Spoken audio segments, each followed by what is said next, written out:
Y'all, being an adult is hard. Literally, the amount of things that you have to do, like responding to emails, laundry, figuring out why the drywall is sagging right there for some reason.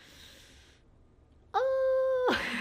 All right, can we all agree that there's a lot of things to do as an adult? I mean, yeah, if you think about like student times when you were just younger, there was like checklists, homework assignments. Literally teachers would be like, I'm gonna give you this thing they have to do, but I'm gonna show you exactly how to do it, and you can do it right when you get home. It was just a lot more structured, and now you kind of have to balance everything yourself. I feel like I used to be much more rigid about like getting things done. I used to definitely be in this kind of like, I must get this done tomorrow or else the world will explode and the sky will fall, which I do not do that anymore because that is not healthy for my brain. I'm a lot more flexible now because I have other systems that help me to get things done, and I wanted to share these with you today. This is kind of similar to the most recent video that I posted about like what to do when work is stressful and hard and lessons that I learned. So here I am sharing what I've learned with you, and I hope that they're helpful, but they don't need to be, but they might be helpful. So stick around.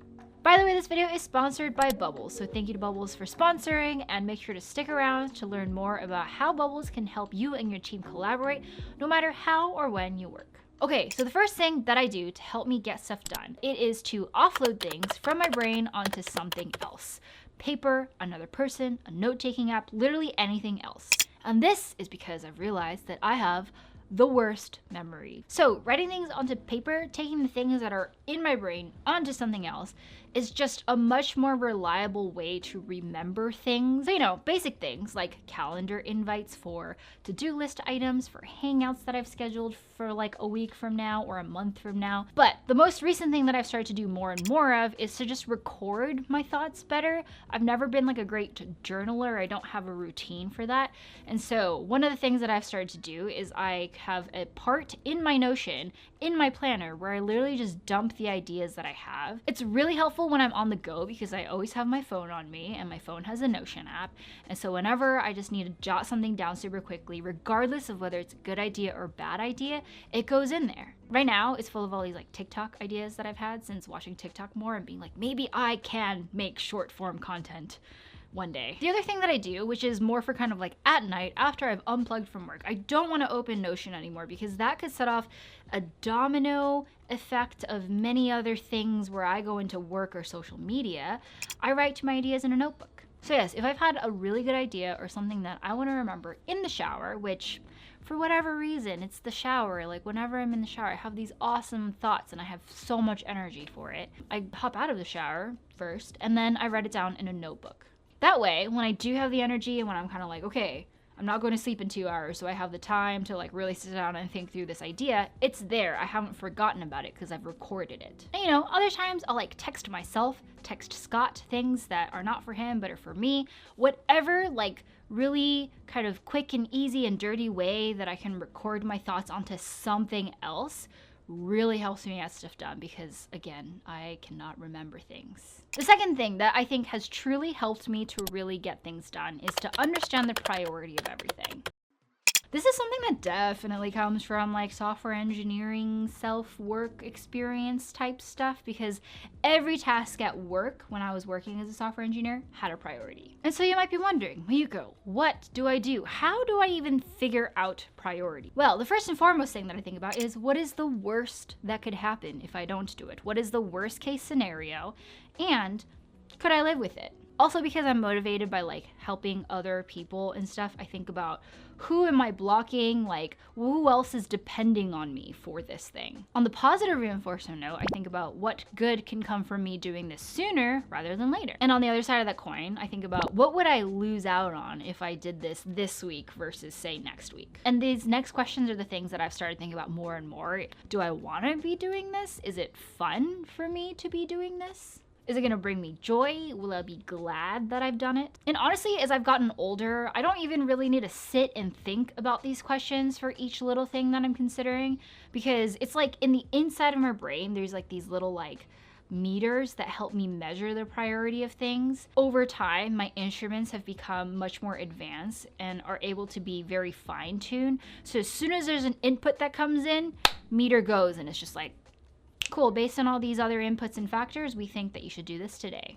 I definitely used to not be that quick at figuring out the urgency or true priority of things when I was younger though, but as you do this more and more, I think it's easier to understand the inherent priority of things pretty quickly. And speaking of time, the other thing that I do to help me get things done is to try to free up my time as much as possible from things I don't need to be present for. And in order to figure out what I need to be present for, I definitely need to think about its priority. And once I figure out the priority and say that it is prioritize and it is kind of urgent and I need to do it and act on it soon, then I think about what's the easiest or best way for me to get this done. So things like using the dishwasher to clean dishes. I know a lot of y'all don't use the dishwasher because it's like a cleaning rack for you, but guess what? It washes dishes and it saves a lot of time. Another thing that I do is sometimes I just text my friends to catch up instead of like a 1 hour blocked phone call, because then I can do it in between tasks, and so it just makes everything asynchronous, which is also really similar to the whole like use like a text message communication email Slack chat app thing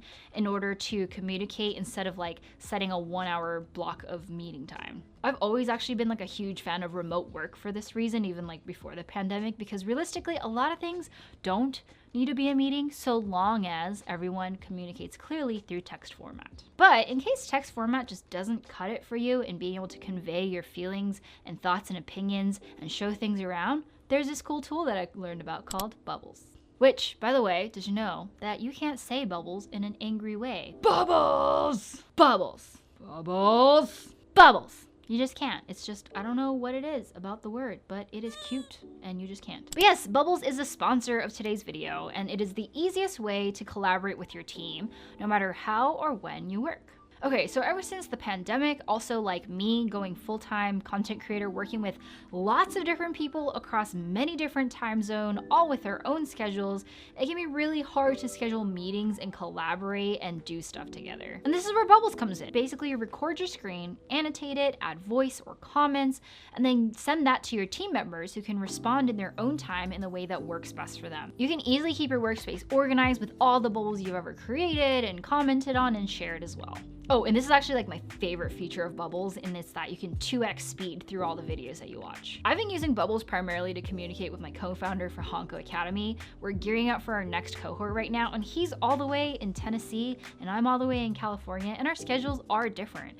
And so it can be hard to find time to meet together, but through Bubbles, we've just been communicating async through video, showing each other progress and updates to get ready for a cohort, so it's been really helpful. Actually, every single person that I work with right now is not in my time zone, and sometimes I just can't take on any more meetings in my day, and so Bubbles just makes it so easy to asyncify communication while still kind of retaining that in-person feel. Oh, also Bubbles is free to use, like there's no usage limits or like features that you need to unlock. You can just use it. So if you'd like to learn more about Bubbles, then make sure to use my link in the description box down below. After I figure out the priority of things and I've freed up my time as much as possible, then it's time to plan things out.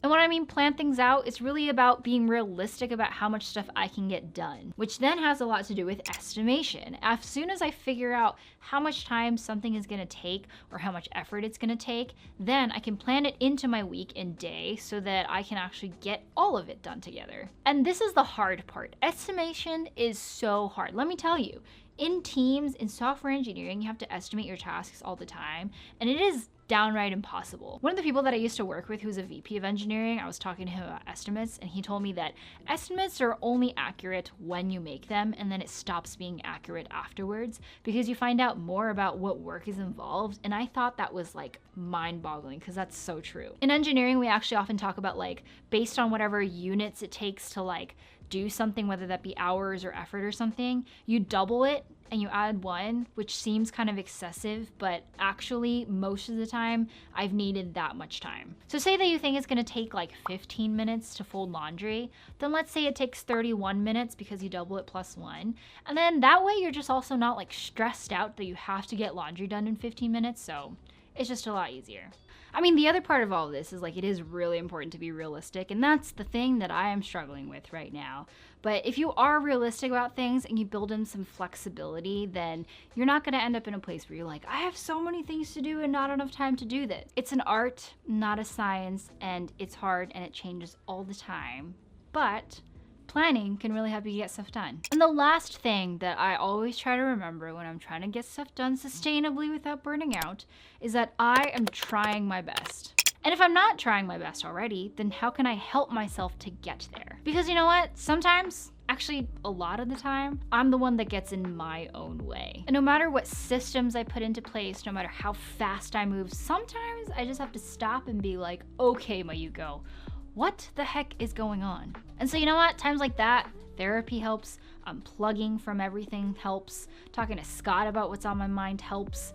Journaling helps. Not thinking about any of the things that I have to do also really helps. But I tell myself this because if I say I can't get anything done at all, it really just does become like this negative spiral where I'm not even believing in myself. And frankly, after doing many of these check-ins before where I feel like I just need to talk to myself and figure out what's going on because things aren't going my way, I've always realized that I am actually always trying my best. And you know, I've learned that I have really, really, really high standards for myself, sometimes so high that they're basically unattainable. And a lot of it does come with forgiveness. I have to forgive myself that I am not the person who I think that I could be, because we all just like want ourselves to be these superhuman versions of ourselves all the time because we can't help but compare ourselves to other people. And we always feel like we could be doing more because we know ourselves better. But you know what? We just have to honor that like we're trying our best and like we can just make incremental progress from there. Because you know what? If we don't help ourselves, then how are we supposed to help others and do the things that we want to? So that's it for this video. Let me know in the comments down below if there's anything that helps you to get stuff done that you're kind of like, wow, I really wish I had known this earlier and I want other people to know about it, because I think we all have our own systems that work well for us. I don't know about you, 2022 has not been like as like yay new year as like other years, and I just feel like maybe we could all talk about it and like really have a hard look at like how we could help each other, and like I could tell you the lessons that I've learned in hopes that I can help you, because you know what, sometimes inspiration and answers come from other places. Not saying that it's just from me, but like, you know, just think about it. All I ask is that you consider my perspective. I think that's it for today. I was very chatty because I'm very high energy right now for some reason, but I will see you in the next video. Make sure to subscribe and I'll see you soon.